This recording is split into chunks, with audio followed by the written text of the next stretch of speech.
स्वागत है आप सभी का हमारे अमेजिंग से प्लेटफॉर्म एडुनेक्सेस पे। तो आज हम स्टार्ट करने वाले हैं वर्क पावर एनर्जी का लेक्चर नंबर 2, जिसमें हम देखने वाले हैं centripetal force work done bye centripetal force के बारे में। चलो देखते हैं हमारा क्या होता है work done bye centripetal force. तो इसमें हमारा ये बोलता है, देखो एक मान लो एक तुम्हारा एक सर्कल रहेगा और उस सर्कल पे तुम्हारा क्या होता है, एक ऑब्जेक्ट मूव करता रहता है। क्या करता रहता है? एक ऑब्जेक्ट मूव करता रहता है। तो उस ऑब्जेक्ट के वजह से जो वर्क डन आ रहा है उसको क्या बोल रहे हैं हम? Work done bye centripetal force. उस पे फोर्स कहाँ लगेगा? सेंटर के साइड में एक फोर्स लगता है जिसको हम सेंट्रीपिटल फोर्स बोलते हैं। डिस्प्लेसमेंट कहाँ जा रहा है उसका? ऊपर की डायरेक्शन में उसका डिस्प्लेसमेंट जा रहा है। तो इसमें क्या लिखते हैं? At every point on circular motion force and displacement क्या makes 90 degree with each other. मतलब फोर्स और डिस्प्लेसमेंट एक दूसरे के साथ इसमें 90 डिग्री बनाता है, जिसके कारण से हमारे इसमें वर्क डन क्या हो जाता है? जीरो हो जाता है। वर्क डन अब 90 डिग्री होने के कारण क्यों जीरो हो रहा है? क्योंकि वर्क डन का हमारा फॉर्मूला क्या होता है? F L cos theta. Cos theta का वैल्यू अगर हम 90 डालेंगे तो हमारे इसमें वर्क डन क्या निकल के आ जाएगा? जीरो आ जाएगा। तो हमारा सेंट्रीपिटल फोर्स के कारण जो वर्क डन होता है हम उसको क्या बोलते हैं? जीरो बोलते हैं। नेक्स्ट हमारे इसमें आ रहा है work done by gravity on पेंडी।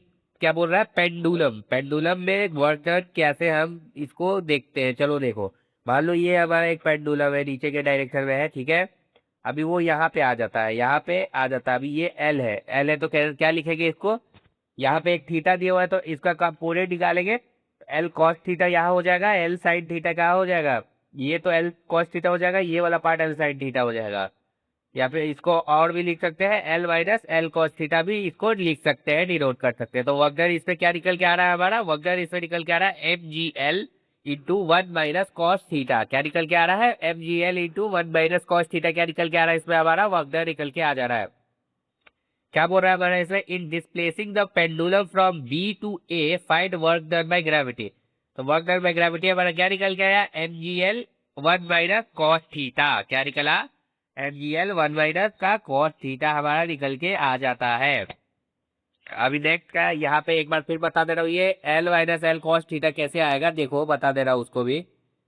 उसको कैसे होगा देखो, ये पूरा लेंथ तुम्हारा क्या हो जाएगा? एल होगा। और ये अगर तुम्हारा एल कॉस थीटा है तो ये वाला लेंथ को कितना निकालोगे? एल माइनस का एल कॉस थीटा। मतलब कितना डिस्टेंस ट्रेवल कर रहा है?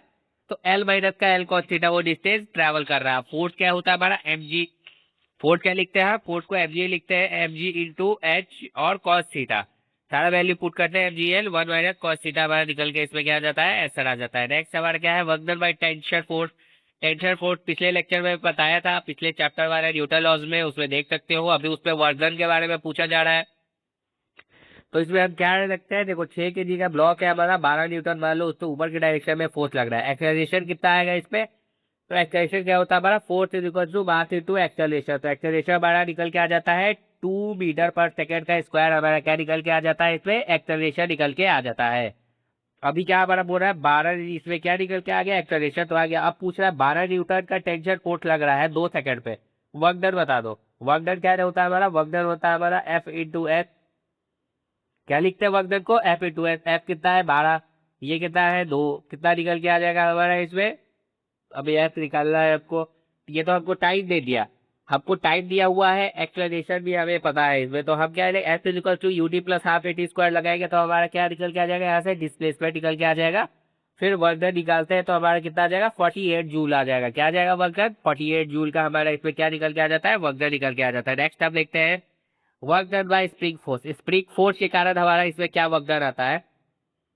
तो स्प्रिंग फोर्स के कारण हमारा इंटीग्रेशन करके निकालना पड़ेगा। अभी इंटीग्रेशन करके क्या हमको फॉर्मूला एक डिराइव करना पड़ता है। तो चलो देखते हैं हमारा। पहले मान लो हमारे ये कि यहीं पे अभी एक स्प्रिंग था, यहाँ पे एकदम नॉर्मल है। अभी क्या करते हैं, वो थोड़ा सा आगे स्ट्रेच करता है तो वो लेंथ बढ़ता है, फिर वो पीछे की डायरेक्शन में भी खिंचाता है। तो इसमें वर्क डन हम क्या लिखेंगे? इनिशियल से एक्स फाइनल तक इसमें क्या लगाएंगे? लिमिट लगाएंगे। लिमिट लगाने के बाद जब इसको इंटीग्रेट करते हैं तो हमारा एक फॉर्मूला निकल के आता है। क्या निकल के आता है? कि स्प्रिंग फोर्स के कारण हमारा वर्क डन क्या होता है? माइनस का हाफ के एक्स स्क्वायर। क्या निकल के आता है इसमें हमारा? वर्क डन माइनस हाफ का के एक्स स्क्वायर निकल के आ जाता है इसमें हमारा वर्क डन। तो ये फॉर्मूला याद रखना है, आगे वाले क्वेश्चन में काम आएगा। आगे जितना भी क्वेश्चन आएगा ये स्प्रिंग फोर्स से रिलेटेड, उसमें हाफ के एक्स स्क्वायर माइनस का याद रखना है।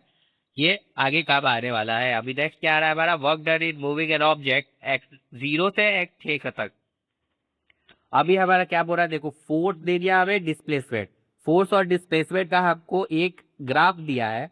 तो हमने पढ़ा था फोर्स डिस्प्लेसमेंट का एरिया निकाल देंगे तो हमारा क्या वर्क डन आ जाएगा। हमसे पूछ क्या रहा है इसमें, वर्क डन बता दो 0 से लेके 6 तक, यानी 0 से लेके 6 तक, यहाँ तक हमारा वर्क डन पूछ रहा है। तो इसका एरिया A1, इसका एरिया A2, ये दोनों एरिया को जोड़ देंगे हम तो तुम्हारा हमारा क्या आ जाएगा, इसमें टोटल वर्क डन आ जाएगा। तो ये क्या है हमारा, length into breadth into height करेंगे इसको, और ये half let half base into height करें, क्यों, क्योंकि राइट एंगल है तो 1/2 इंटू बेस इंटू हाइट, और इसको लेंथ इंटू ब्रेड्थ। तो ये हमारा क्या निकल के आ जाता है, इसमें वर्क डन निकल के आ जाता है 13.5। क्या निकल के आ रहा है हमारा इसमें, 13.5 जूल हमारा निकल के आ जा रहा है इसमें वर्क डन। अभी नेक्स्ट क्या है हमारा इसमें, नेक्स्ट और देखते हैं। तो एक क्वेश्चन है हमारा, ये कहाँ नीट में आया हुआ क्वेश्चन है, देखते हैं हमारा क्या हो रहा है। जैसे एक पार्टिकल दे दिया है हमारा, उसका यहाँ इस पॉइंट से लेके इस पॉइंट तक मूव कर रहा है और फोर्स लग रहा है उसमें इतने, वर्क पूछा है उससे।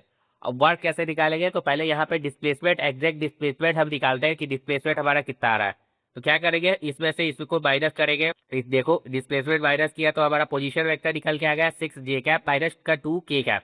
क्या निकल के आ रहा है हमारा, 6j कैप माइनस का 2k कैप हमारा निकल के आ जा रहा है इसमें। डिस्प्लेसमेंट निकल के आ जा रहा है। फोर्स हमारा क्या दे दिया है, फोर्स का वैल्यू दे दिया 4i कैप प्लस का 3j कैप। अब इसको क्या करेंगे, अब फोर्स इंटू डिस्प्लेसमेंट करेंगे, तो फोर्स इंटू डिस्प्लेसमेंट करते हैं, इन दोनों का डॉट प्रोडक्ट निकालते हैं तो हमारा वक्त निकल के आता है 18। क्या निकल के आ जाता है हमारा 18, इसमें हमारा जूल क्या आ जाता है, वर्क डन आ जाता है। तो ये था कुछ बेसिक बेसिक क्वेश्चन जो इस पे आता है, क्लास 11 के लेवल पे इसमें आता है। अभी देखो नीट का ही क्वेश्चन था बट कितना इजी था ये, तुम्हारा क्या निकालना था इसमें, सिर्फ वर्क डन निकालना था, तुमको सारा चीज दे दिया। ए मतलब अरे मतलब मैं तो नीट का मतलब क्वेश्चन बना दी है तो मतलब तेरे मैं तो डॉक्टर बन गया। अरे भाई सारा क्वेश्चन भी इजी नहीं होता है, अभी इजी तुम्हारा एक क्वेश्चन दिखा दिया, ये तुमसे बन गया मतलब अच्छी बात है। तो यहाँ तक का